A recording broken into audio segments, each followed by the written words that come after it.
Least All right.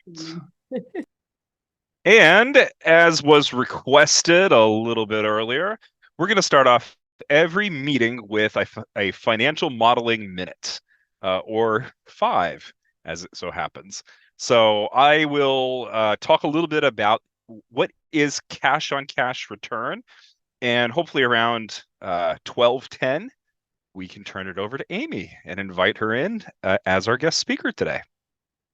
So when you're talking about the different metrics, and of course, if you didn't grab this spreadsheet last week, I'll drop the link into the chat this week as well. But we're going to take the first 5 or so minutes of each of these meetings and just go through a little bit of financial modeling, so that each of you can begin to build your own financial models. And we can even, as a club, begin to build our own underwriting models. So let's go over here. Here are all the different areas that we're going to go through. Last week we went through what is a cap rate, and I can zoom this down a little bit here just to show you. We've got a nice overview of what a cap rate is and how it affects the value of your property. But it's basically, the cap rate is basically, if you bought the property with cash, what is your income based on that, and what's the ratio of your income to the amount of money that your property is valued. So it's in a pure sense, if you bought the property in cash, what's your return? Now, of course, as you put a mortgage onto it and debt onto it, you're going to begin to leverage that property. And so we're going to have to go to a slightly more sophisticated way of modeling out the cash flow. And here is that. This is a 10 or a 9-year cash flow projection. This is one of the reasons I love real estate, is because you can actually sit down and model out your cash flows, which is something I have trouble doing with well, you can do that with a business too, but it's a little more difficult to do that with a stock. Commercial real estate is, the value of the property is based on the cash flow, or the net operating income rather. So you take the net operating income and divide it by the cap rate, and that'll give you what most appraisers will say for the base value of your property. So here, for instance, we've got our inputs on the right. I always put anything that should be changed by the user in blue, and then items that are calculated out are in black. And so here we have a purchase price of $1 million. Closing costs are $50,000. The going in cap rate is 6%, and the annual growth is 3.5. That's probably a little high for this environment right now, but you can go ahead and play around with that. The rehab budget is 50,000, and it's going to be applied between years 1 and 3. And we have a loan to value ratio. So this will tell us the loan to value ratio is the ratio of the amount of money that you're borrowing to the value. And our mortgage interest rate, what we're paying for loan fees, and how long we're amortizing it over. So if we come up here, and when I give you guys the link, I'll let you dissect the formula here. But basically, you take the purchase price times the going in cap rate, and multiply that times the number of years and whatever your growth factor is over those years. And that's going to give you, your base NOI if you're basing it off the purchase and the cap rate. And then you factor in your renovation costs. And so what we're doing here is we're just taking line items of each of the different cash flows that a property creates and coming up with the percentage of cash on cash at the end. So we'll take our income minus our renovation costs, and that's going to give us how much capital we have before we pay our mortgage, before our debt service. And then here we're going to calculate the principal and the interest. Very straightforward. There are standard functions for doing that. And so this will give us our cash flow after our mortgage. Now the cash flow, depending on how you calculate it, usually doesn't include the purchase price and the sales price. Those are usually considered to be capital gains and not income or operating income. And so we can calculate that out here, and we will be doing that when we get to IRR, which takes that into account. But here we have the purchase price of 1 million, the closing costs, and then the sales proceeds. When you factor that all together, subtracting back out your loan, you get your levered cash flow, your levered net cash flow. And this basically, is the overall cash flow that the entire property is going to take. And if you take that as a percentage, you'll notice that you have your yearly cash flows down here. One thing you'll notice is that in any property, you're usually going to have a lower cash flow in the first 1 to 2 years because you're doing renovations during that time. Cash is going to the renovations. But if you take the average of all of this, this is the number that you'll often see reported inside of investor presentations where they say the average cash flow is, 6% or whatever it happens to be. And so a couple of observations. One thing is that if you have a cash flow of 5.78, that doesn't mean that you're getting that cash flow every single year. There is a ramp up period and a period where it usually will cross over. And another thing is, this is also not your preferred return. Preferred return, and we'll get to that a little bit later, but preferred return is money that's owed to you before the general partners get anything. And preferred return will accumulate and has to be paid out by cash flow. So they're two separate items, but often confused. All right. I went through that really quickly, but there's a lot of explanation down here. It's 2:10 now, so I am going to introduce Amy Silvus, who is a LinkedIn wizard. You there, Amy? Oh, you're on mute. Yes, I'm here. Daniel, thank you so much for having me. What an honor. All right. It is great to have you here. I'm just going to drop the link for the spreadsheet here in the chat. There it is for everybody. And Amy, welcome here. Welcome to the group. Tell us a little bit about yourself and how you got started. And I think people are really going to enjoy your talk because you have unique circumstances, but to be honest, almost everybody has a unique circumstance, and we all have obstacles that we have to overcome. And so your talk today is going to be a little bit about your journey and how you got started, both on a personal level and what you're doing in commercial real estate. Yes. Thank you again so much. I am just, Daniel and I, Daniel, we've known each other for what, 1.5 years, almost 2 years. And I'm just incredibly impressed with everything you do. And what an honor to be able to speak to your group and hopefully encourage folks and give folks some hope and excitement along their journey. Okay. Right. Were you going to share some slides, or are we going to just have a dialogue? Okay? Oh, yeah, go ahead. Perfect. Yeah, I've got, so I don't know how long or if you prefer a dialogue, but I've got probably about a good 30, 35, 40 minutes to present. So you just let me know how long you'd like me to talk. Go for it. Perfect. Well, great to see everyone here. Thanks again, Daniel, for inviting me. I would love you all to make this interactive. So I know being on cam isn't always the most fun thing, but as I talk, it's great to get that, nonverbal feedback if you all are able. And also, if I talk about anything, feel free to come off mute and ask a question or put questions in the chat. I don't know about you, but I don't sit still very well listening to people drone on and on. So I would love for you all to get the most value out of this as possible. Okay. Oh, thank you. Thanks, Glenn. Back at you. So my name is... Just to get I was going to say, why don't people put into the chat where you're from, just so Amy gets an understanding of where everybody is here. And Amy, I think what you'll find is that these people, most of them are West Coasterners, just like you.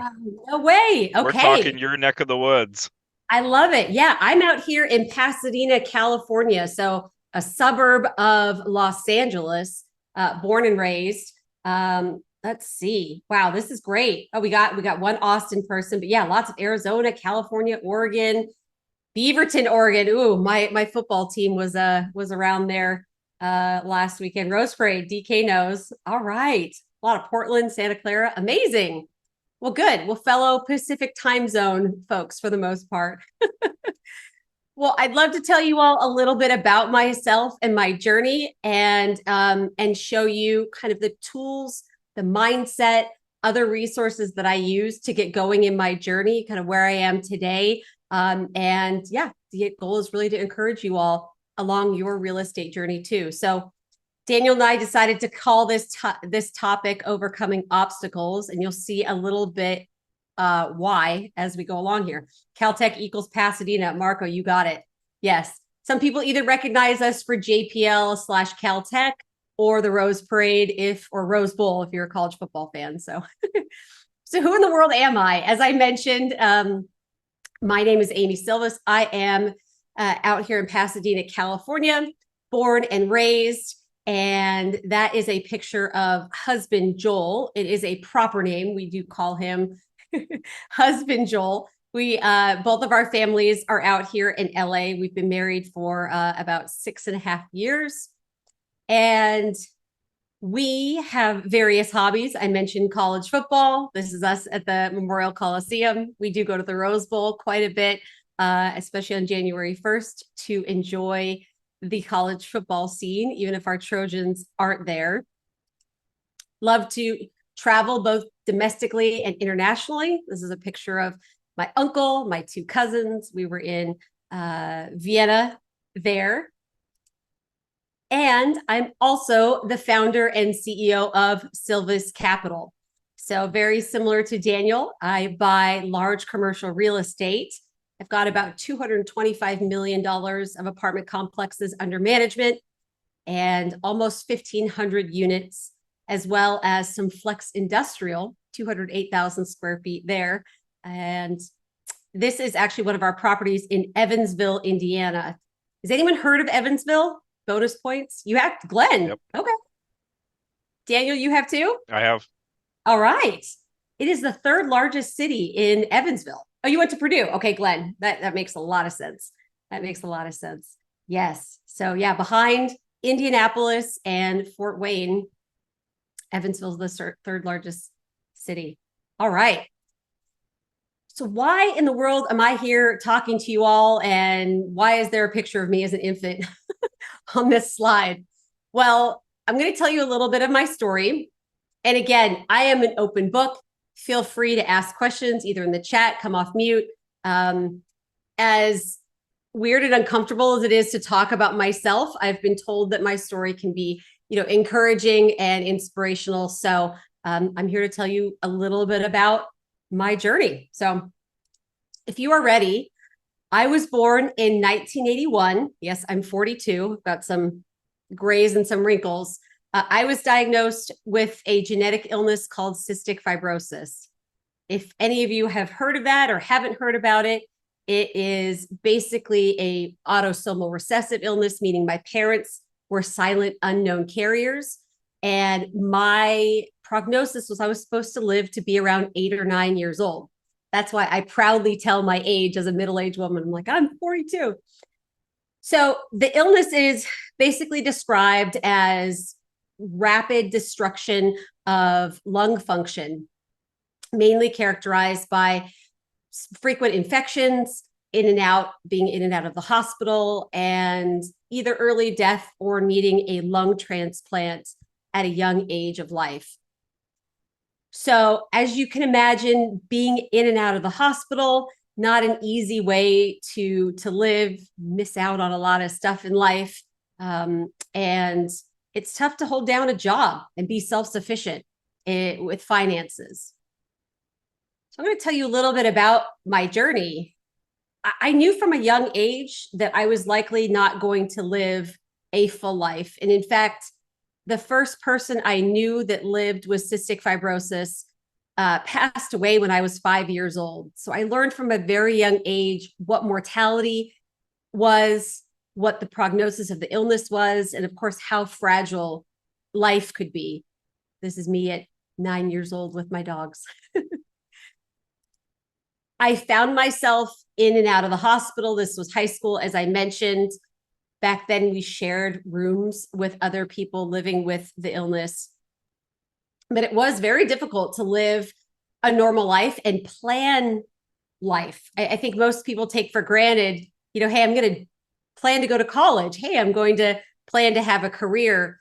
That was something that was very, very difficult for me to predict because I might randomly get pneumonia, have to be in the hospital for 2 to 3 weeks at a time to get treatment for such an illness. But I did eventually make my way to college. I didn't venture too far from home. You guys know USC is in Los Angeles. I really didn't have that freedom because I needed so many caregivers, even as a young adult, in case I got sick, in case I had to do, I was in the hospital. But at least I got a chance to go to college and realize, something that we didn't expect to ever happen in my life, which was to be an adult. And yes, that's someone doing a keg stand in the back. Sometimes you can't tell, but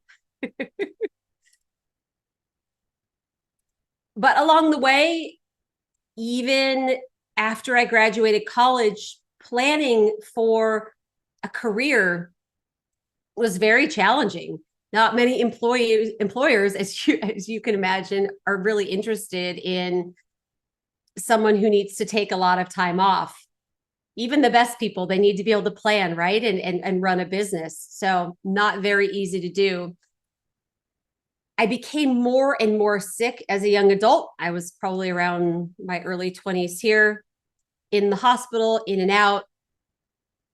And I came to this realization that as my peers were planning their career, my ability to trade my time for money wasn't certain. Something that most of my peers and most adults, quite frankly, took for granted.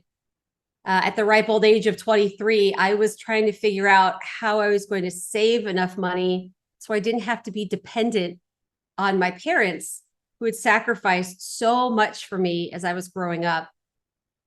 I didn't want to have to go back, hat in hand, asking for more support as they aged and I was an adult.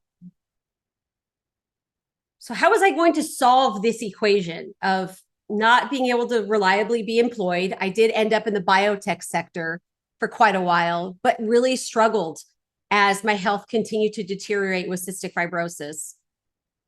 And so my thought process was, okay, if I get a bigger, badder job and I got my MBA, I went back and got my MBA, maybe increase salary, I could save more money.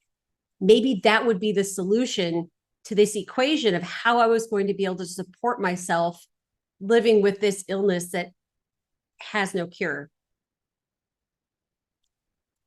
It got increasingly more difficult as I got into my late 20s and early 30s to hold down a job. And I was really staring into what at the time was one of my worst nightmares of maybe having to be medically disabled.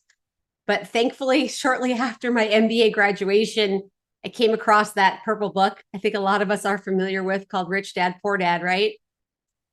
And the solution occurred to me, at least in an abstract way.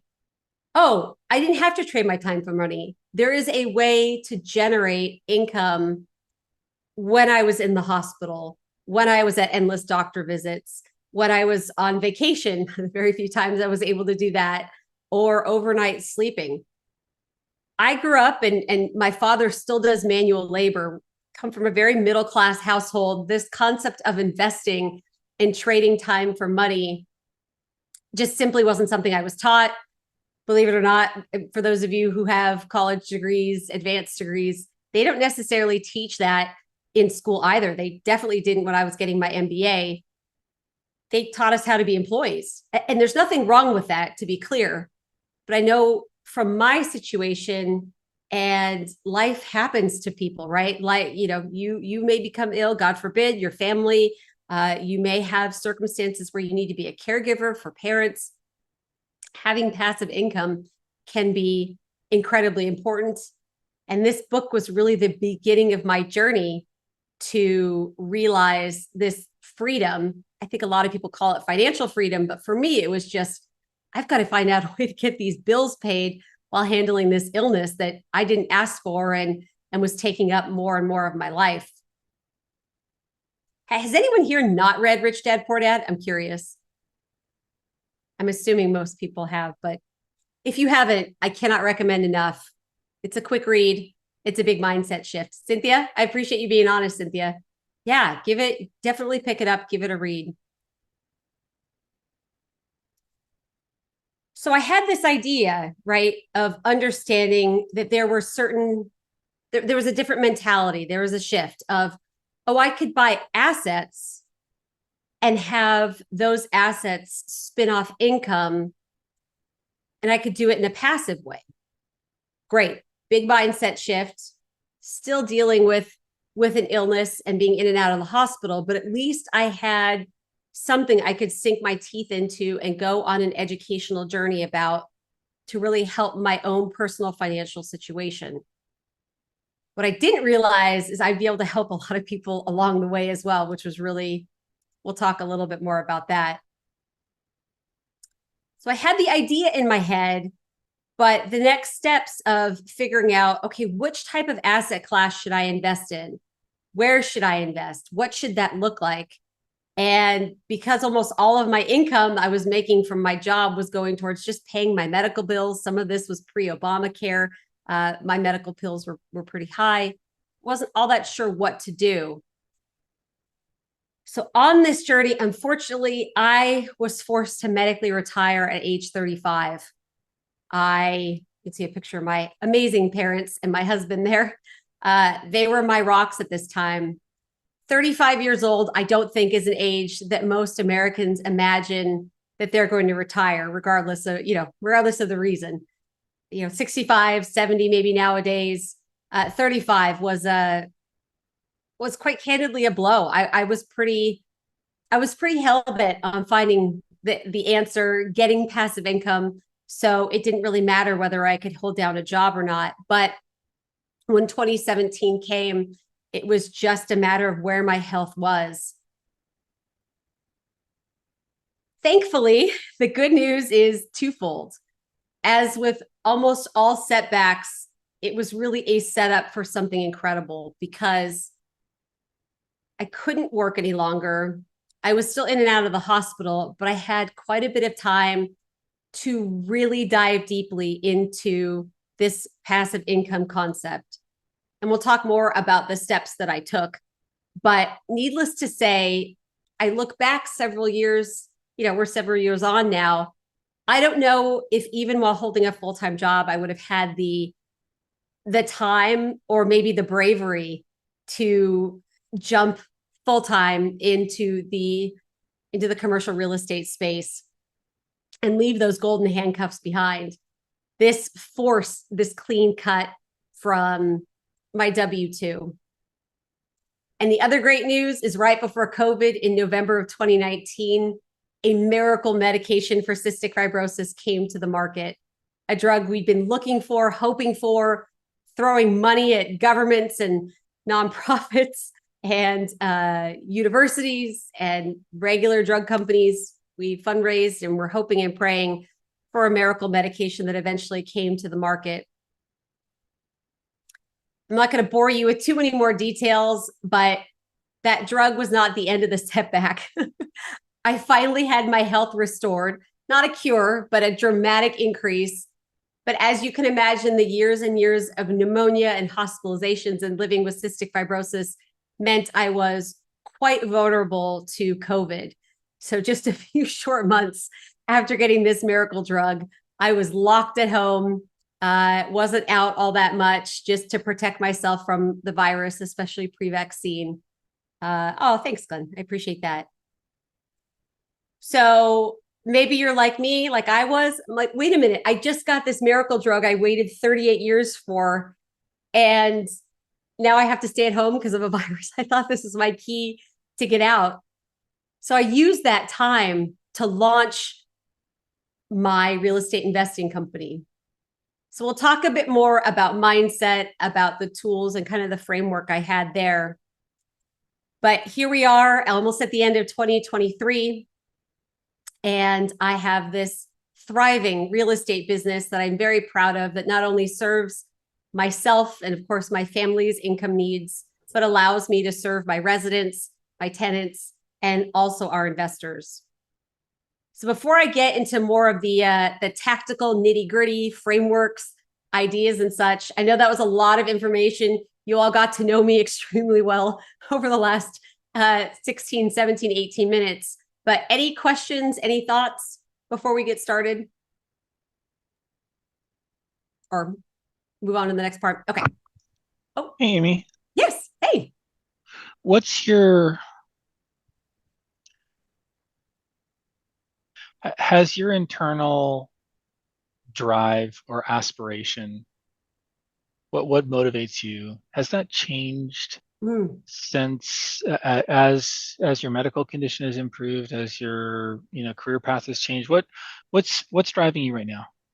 I love that. That's such an astute question because you're right. Originally, it was, hey, how am I going to pay these bills? How am I going to support myself? My motivation really is twofold, and they both have to do with impact. I believe that how I am, as I acquire real estate, manage it, my ability to impact positively the communities that we develop with our apartment complexes, the safety, the security, the fulfilling nature of being able to do that continues to drive me. And then my husband and I have two charities that are very close to our hearts that we are intent on putting out of the fundraising business so they can continue to operate. Hopefully we can endow them. It's a big, hairy, audacious goal. But those two really drive us or drive me to continue on this path. Thanks, appreciate it. Yeah. Thanks for the question. Very insightful. Anyone else? I'll leave more time at the end for questions too. I think there were just a lot of people in the chat. Just thank you for sharing your story and saying that it's really inspiring. Ah, you got it. You got it. So let's talk a little bit more about some of the ways. I gave you kind of an overview, but what exactly does that look like? Let's see if I can share the right window here. Sorry. 2 seconds here. I thought I was being all creative, not sharing my window. And then while we were talking, okay, here we go. Let's get back at it. All right. So again, this is where I currently stand in terms of assets under management. I can't wait to share pictures, very proud of, this is another project in Evansville, Indiana. This is another project we just closed on in Dallas, Texas. And this is Northern Alabama in Huntsville.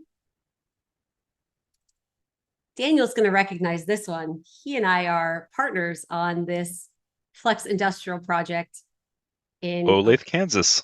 That's it. Yes, sir. Yes, sir.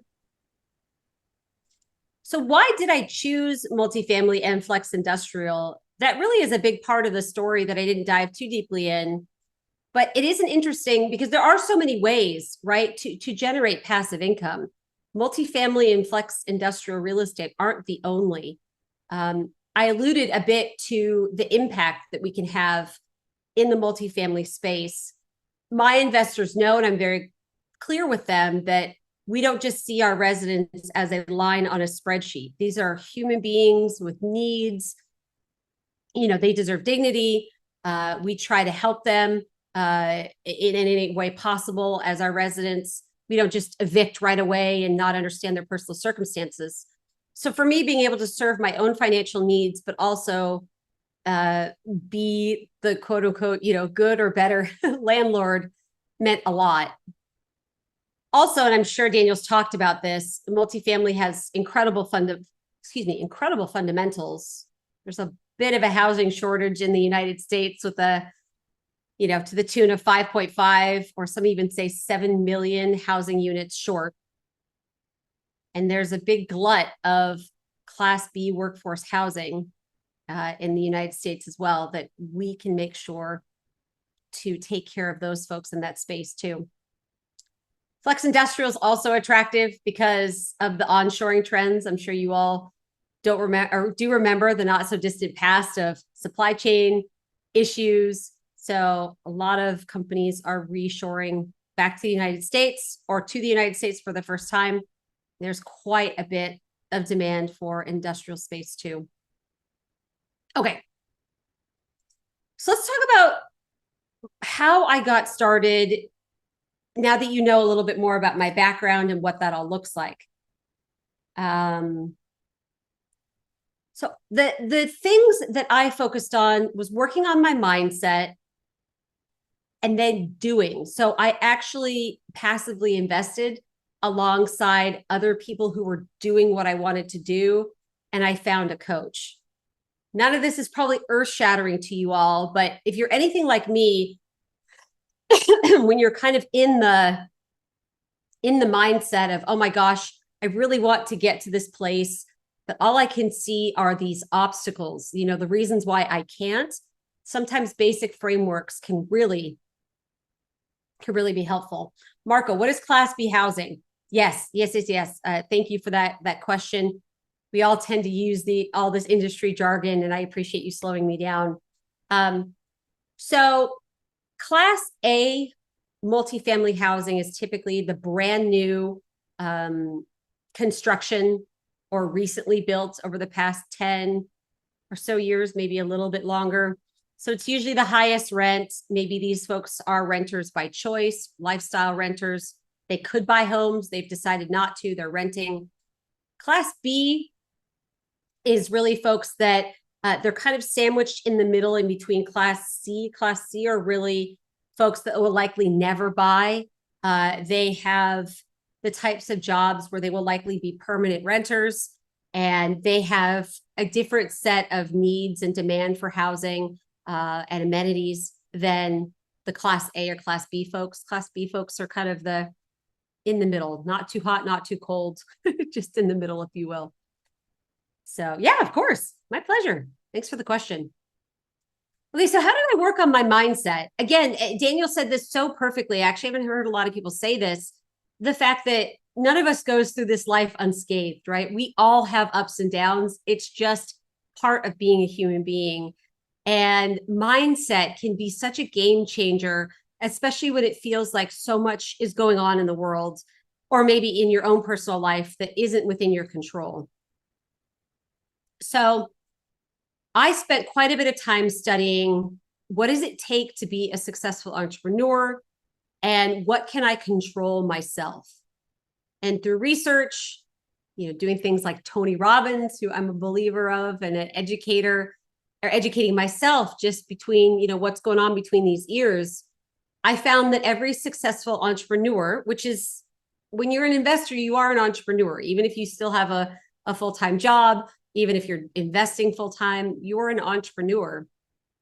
Being committed, being decisive, being coachable, and being resourceful. So I tried in my world when I was sick and medically disabled, couldn't be employed, wasn't employable because I was in and out of the hospital. I still tried to figure out how in my life I could exhibit these qualities. Some of you may have heard the framework of be, do, have. So you have to be the type of person that's going to do the things to have the result that you want. So just when you're committed as an entrepreneur, you've decided for yourself, as I was, this is the goal, and there's really no going back. And you may argue, probably correctly, having a life-limiting illness meant maybe the commitment was made for me, as opposed to me deciding, I need to become a full-time investor. This is what I need to do in order to be able to financially support myself and live the life that I want. But if you're deciding to make a move in your life, make a change, really saying, hey, there's no other way, success is the only option, burning the boats, maybe sounds a little extreme, but research shows not giving yourself an out and saying, hey, I'm going to find a way no matter what, can really help get you towards your goal. Definitely did for me. Entrepreneurs and investors are also decisive. So once someone, including myself, learns something, they implement it immediately. So the books that I read, the podcasts will talk about the coaching that I did, even the people I was networking with, really making the decision of, hey, this is a piece of information I learned, not just sitting on the information, but implementing it and taking action. And being coachable. We're all adults. I'm imagining most people here are extremely successful at their job. They're educated. Being coachable can be an interesting thing as we enter in this new identity of being an entrepreneur or being an investor, because being in a space where we may not know all the answers, where someone may need to teach us or coach us new information, is really important, leaving our pride aside, our ego aside, and saying, hey, I'm here empty-handed. Please fill my cup up with the information I need to get on my successful journey as an entrepreneur or as an investor. And then, of course, resourcefulness. What resources are available? On medical disability, not making a whole lot of money from Social Security disability insurance, I didn't feel like I had a whole bunch of resources, but I did have free books from the library, podcasts, and a lot of people that were willing to, take my call that I could ask questions to, just as an example of what it's like to be resourceful to get towards your goal. And I still use this framework today. I try once a week to check in with myself weekly to figure out, am I still checking these boxes? How this week have I exhibited being committed, decisive, coachable, and resourceful, even where I am in my current journey? And the other mindset part is understanding understanding what I can control, or as we call it, controlling the controllable. I don't know if this resonates with you. It definitely does with me. I can't always control my health. I can't control the economy. Jay Powell is not taking my calls when I try to call him about interest rates, saying, hey, buddy, you've done too much. Can't control that. We all are heartbroken by what's going on in the Middle East. We don't really have a sphere of control there. And it can be so hard to realize that there is so much out of our control. But taking that mindset shift, at least for me, when I couldn't control having to be on the couch, coughing my brains out with constant pneumonia, being in and out of the hospital, while my friends were buying their own homes, building families, getting married, living their life, I could have focused on that, or I could have focused on what I could control, which was, if you're familiar with Tony Robbins, you're going to recognize this, but I really think it's worth talking about: our strategy, our story, and our state. Have any of you all heard of these three together? I'll go through them quickly. But essentially, your strategy is understanding that regardless of where you want to go, obviously my goal was to create passive income, have investments, make a living, and have a positive impact in the world there. No matter what your goal is, there are always people that are currently where you'd like to go. And as Tony says, success leaves clues. You will very often see that people who are where you want to be have followed similar tactics, similar strategies, similar mindsets. This stuff really isn't all that secret. So you don't need to start from scratch. You can model your behavior off of those people who have gone before you and take action accordingly. And then our story, because the strategy really isn't enough. The information is out there. We can build those relationships or follow the patterns of those who have gone before us. But again, this thing in between, behind our eyes, in between our two ears, we can tell ourselves a story, maybe sometimes even subconsciously, about what's going on in our lives, or assign meanings to certain things that happen to us. I just can't catch a break no matter how hard I try. Or, no one's going to help me. I've tried and people aren't helping me. Or, gosh, just everything seems to be falling down around me. Our story really changes our outlook. It may sound a little hokey. It does to me, even though as I'm saying it, but I've seen it, that the meaning we assign to things, is it a setback that's setting you up for a comeback? Or is it a setback because you always are just getting screwed in life and nothing ever works out in your favor?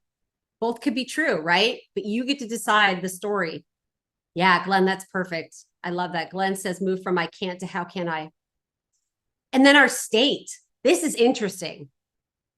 Our emotional state can be changed by changing our body, moving our body, breathing differently, jumping for a few minutes on a trampoline, going on a walk outside, maybe the sun isn't out everywhere like it is in LA, but, going for a walk, we can really change our emotional state by moving ourselves, moving our body, and intentionally creating motion. And then that changes our emotional state, changes the types of thoughts our brains focus on, which leads me to the next point. I'm wondering if any of you all can guess, how many thoughts do each of us have per day? Anyone want to guess? Sorry, Portland. 2 if you're lucky. Fair enough, Glenn. Anyone have a guess? And I'll let one more. It's not just Glenn who's here. Someone else has to have a guess. Do you mean just how many thoughts are going through our heads, or how many? Yeah, every day. Yeah. Good thoughts. Any thoughts? 10,000. Close. Thanks, everyone. Okay. All right. We're getting some. It's usually 60 to 80,000 thoughts every day, if you can believe that. 60 to 80,000 thoughts. So that leads me to the next point on mindset of how many thoughts can we pay attention to every day? Because a lot of these thoughts are subconscious, right? So if you haven't heard of the reticular activating system, I know you're like, oh my gosh, what is this California lady? What in the woo-woo is happening here, right? No, but this is mainstream science. The reticular activating system is basically a bundle of nerves in our brainstem that filters out unnecessary information so that the important stuff can get through to our conscious mind. And we have an enormous amount of control over our reticular activating system. It takes practice. And the best example I've heard, and I definitely didn't come up with this myself, but maybe you've experienced it yourself. Let's say you're getting ready to shop for a car and there's a certain car you've decided to buy, or maybe you just bought the car and suddenly on the road, you see that car everywhere. Wait a minute, is everyone else on the same wavelength as me? Why am I suddenly seeing this car I've been thinking about? Has the car suddenly popped up more in your environment? Or is it that your reticular activating system has been primed to notice that? It's an analogy that really holds true in the mindset space as well. Are you training your brain to focus on the opportunities that are in front of you that maybe you're not seeing because you're stuck in a mindset of focusing on why you can't do something or how the world is set up against you? It sounds hokey, but it really is true. So my biggest tip there is I use a gratitude journal every morning where I write down things that I'm grateful for. I've got a roof over my head. I have food in my belly. I have medication that makes me healthy. I've got great friends like Daniel that I enjoy being around, and we support each other, and we enjoy each other's company. Those things can prime your reticular activating system to start noticing opportunities, start noticing how you are getting positive breaks in life, et cetera, et cetera. All right. Final tip. I also use this thing called an RPM, a rapid planning method. So what is that? When I'm looking to do something, whether it's get started in investing, whether it's, buying a new property, finding a new business partner, helping my investors, I start with this rapid planning method of starting out with the result that I want first, getting real clear on what's the specific result I want, what's the purpose behind it, or the why. So what's going to drive that? Oh, thanks, Daniel. The massive action plan is just brainstorming any and all steps. It doesn't matter how big, how small, what order. Just do a brain dump with your massive action plan of everything that needs to be done.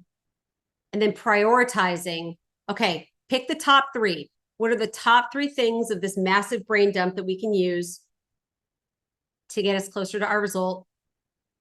Leverage. This is where I think a lot of people miss out, and candidly, I used to as well. Who can help me achieve my goal? If you haven't read the book called Who Not How by Dan Sullivan, highly recommend it.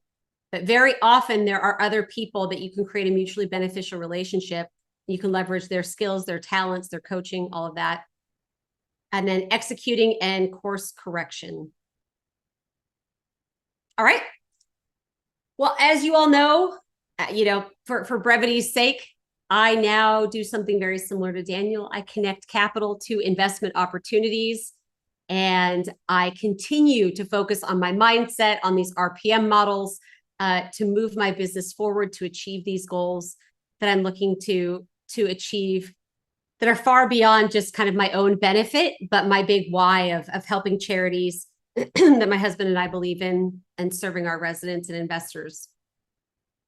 So the book is called Who Not How. Let me put it in the chat. Who Not How. I think it's Dan Sullivan, but the book is Who Not How. Hey, So Amy, you don't. Oh, yeah, go ahead. I was going to say you don't have to, but I'm really curious what your charities are. yes, If you don't want to yes. share them, that's fine. But No. I'd love to hear them. Oh, of course, of course. I've got one more slide here real quick. Okay. So I don't know if it's okay if I can give my LinkedIn. Yeah. Connect. Okay. All right. So I'm going to put my LinkedIn in the chat. I do have a no strings attached. I don't need your email. I don't need anything. But I have a free 10 common commercial real estate investing mistakes. Be happy to send it to you. You don't have to give me any of your information. I'm not putting you on a list or anything.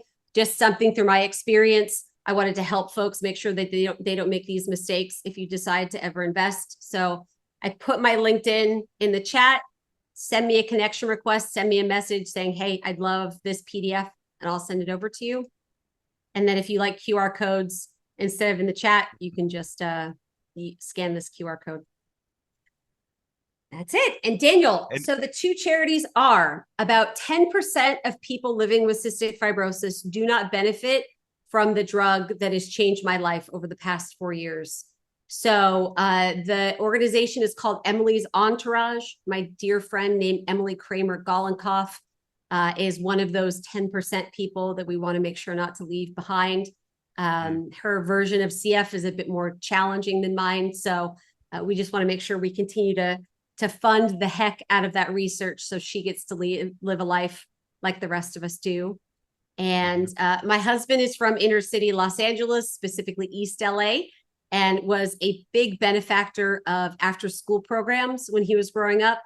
So the Heart of LA is one of the best after school programs we found that we support whenever we get a chance, and would love to continue to support that as our business grows, and eventually put them out of the fundraising business as well. So they're self-sustaining and we can pour into the children here in LA that are underprivileged.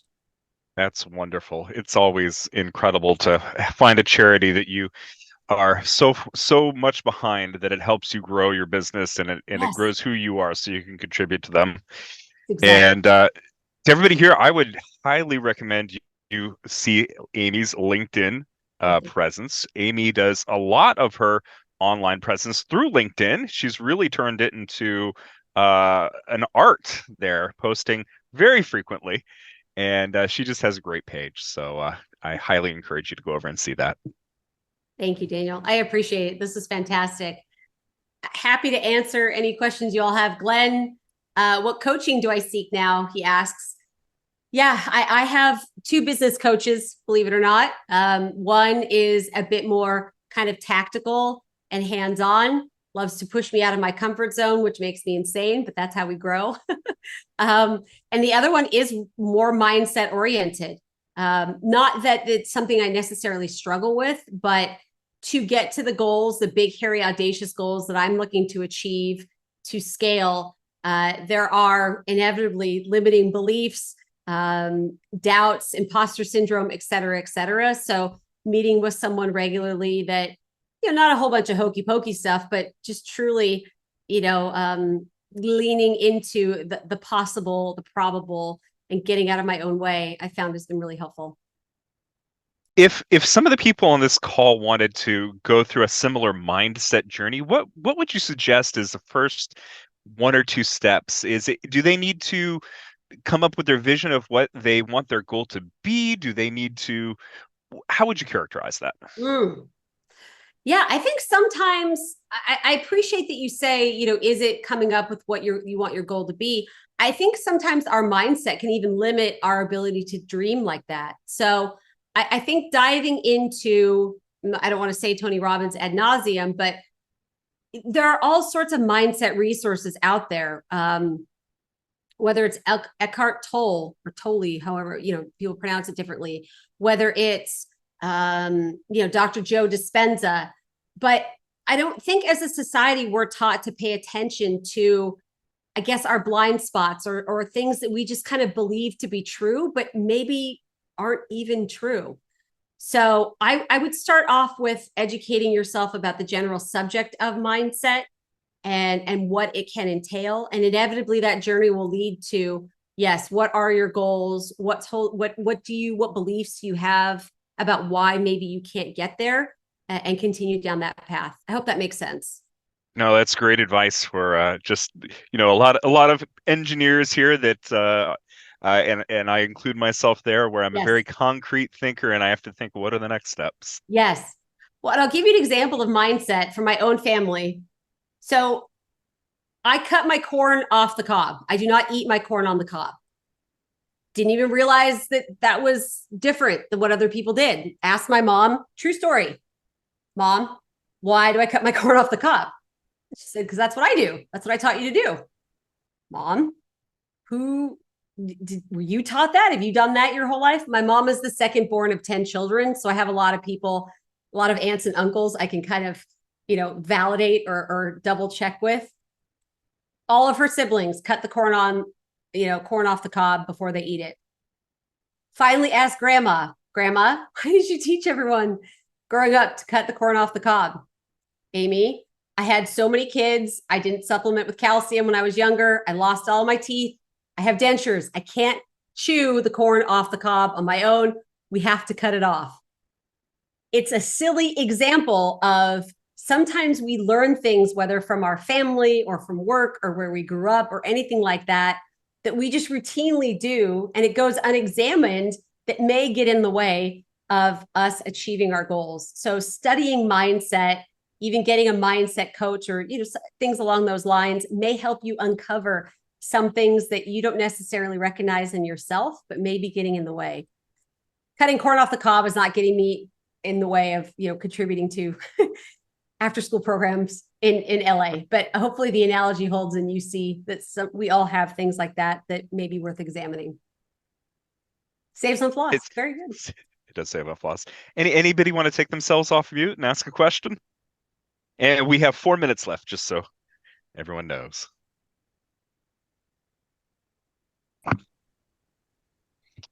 What? Maybe asking on behalf of others who have sent me this message multiple times. There are some people in this group who are active investors, and there are some people in this group who are wanting to be active investors. Yes. And if you had maybe that nugget of bravery that you referred to earlier that you could give to others that would say what it takes to get off the couch and pull the first trigger, what would you suggest they do in that mindset shift and whatnot?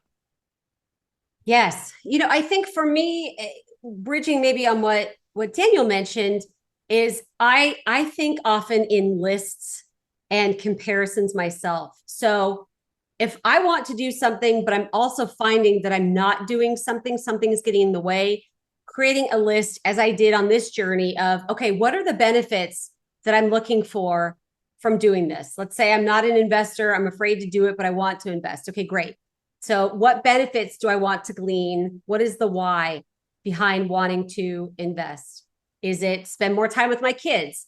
Is it help charities? Is it have more freedom to choose a job that I want based on what I like to do versus, the paycheck that they're going to give me? Whatever that is, make that list, and it's likely many things. And then the second step I would do is write down and be honest with yourself about what your fears are. What, are you afraid you're going to lose money? Are you afraid that maybe your spouse won't look at you the same if you fail? Are you afraid, of those things? And then write down what you can do next to those fears, that one step you could do to mitigate that. So maybe you're afraid that your spouse is not going to be on board or may think differently of you if you decide to go, down that journey. Maybe it's worth having a conversation or creating a worst case scenario plan to kind of limit any losses for your first investment. Maybe it's you're not sure where to get a backup spouse. Hey, no judgment here. Glenn, you're hilarious. And let's see. I can't stop laughing. So, or maybe you don't know what to, you want to get to this goal, but maybe your fear is, I don't even know where to begin or who to trust or where to get information. So maybe you turn to Daniel, who has great experience, and you say, hey, who's a coach that you have, or what's one book that gave you the best education on how to get started in this journey. So I think knowing your whys and reviewing them often, again, that reticular activating system of, hey, this is why this could be worth it to me. And then being open and honest with yourself, bringing to the forefront what your fears are and revealing to yourself what 1 or 2 steps are that could mitigate those fears, that could alleviate them, that could help with that, I think could be very helpful. I hope that helps. Thanks. Yeah. All right, everybody. Could you take yourselves off mute and thank Amy for coming in and speaking to us today? Thanks, Amy. Thank you, Amy. Thank you, Amy. Thank you. Thanks, Amy. Thank you. Okay. Thank you. Thanks, Amy. Thank you, Amy. Thank you. Thank you. Thank you. Thank you, Amy. And thank you for your willingness just to share your journey. There are, I have people in my family that have had debilitating diseases too, and there are a lot of people out there that feel very touched by that story. So thank you for being willing to share it. Of course. Congratulations on this incredible meetup, Daniel. Thanks again for the honor of being here. I have so much respect for you. Appreciate it. All right, everybody. We will not see you here next week. This is the first week of the year where we are not meeting. So next week after Thanksgiving, there's no meeting, but we'll see you in 2 weeks. So everybody have a wonderful Thanksgiving time and wonderful time with your families. Yeah, happy Thanksgiving. Thank you. Thank you. Happy Thanksgiving.